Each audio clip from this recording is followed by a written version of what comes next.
Oui, forcément, le Maroc voudra faire une démonstration de force de sa capacité d'organisation parce que au-delà de la CAN 2025, masculine mais aussi féminine d'ailleurs, l'été prochain, il ne faut pas l'oublier, il y aura bien sûr la perspective de la Coupe du Monde 2030. Et le Maroc, qui co-organisera cette Coupe du Monde avec l'Espagne et le Portugal, voudra notamment organiser les matchs les plus importants, dont la finale. Donc c'est très important pour le royaume chérifien de montrer toute sa capacité. On parle de 24 camps de base avec des terrains d'entraînement. Il faut savoir que le Maroc abrite déjà beaucoup de sélections africaines, celles qui sont aujourd'hui incapables aux yeux de la CAF d'accueillir ces matchs à domicile dans leur pays.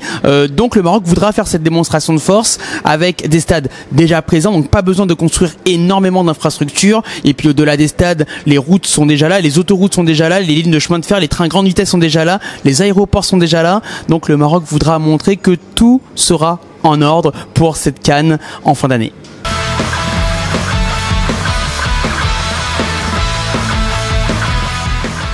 Le Maroc sera difficile à bouger, mais le Maroc aura énormément de pression.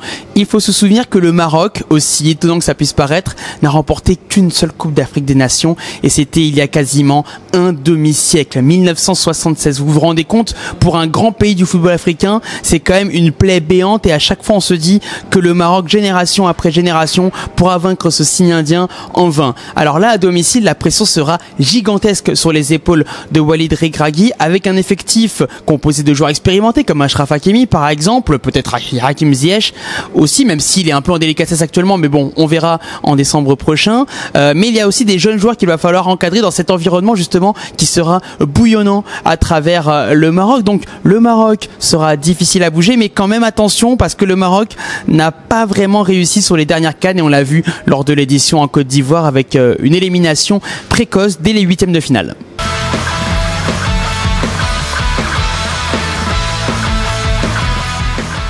Alors, si je vais être un petit peu méchant, je classerai le Cameroun parmi les outsiders et non parmi les favoris. Donc, comme impossible n'est pas Camer, on l'a vu d'ailleurs lorsque les Lions indomptables ont remporté la CAN en 2019 avec cette victoire en 2007 pardon, avec cette victoire assez improbable contre l'Égypte, pourtant grande favorite en finale.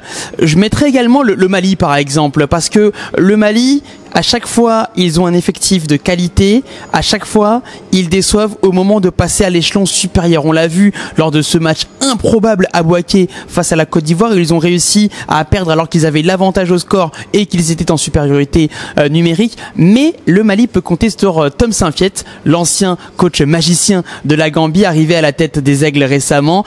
Et ça pourrait peut-être changer la donne parce que lui arrive toujours à trouver les formules pour sublimer ses équipes. Alors le Mali qui souvent s'arrête en quart de finale, va parfois en demi. Allez, je vais tenter de mettre une petite pièce sur eux.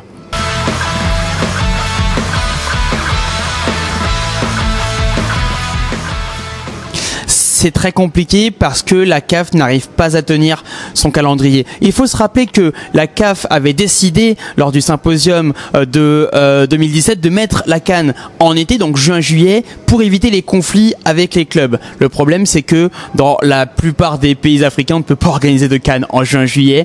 Donc dès que la CAN se trouve en Afrique subsaharienne, c'est trop compliqué. Et le deuxième problème, c'est le calendrier de la FIFA qui dicte sa loi. Et on voit là, par exemple, le Maroc aurait très bien pu faire cette CAN en juin-juillet, mais comme il y a la fameuse Coupe du Monde des clubs qui arrive au même moment, eh bien ça a forcé la CAF à repousser cette CAN à décembre-janvier. Le vrai problème aussi par rapport à ça, c'est quid de la préparation des joueurs, parce que déjà que lorsque la CAN a lieu en janvier, les clubs libèrent leurs joueurs très tardivement.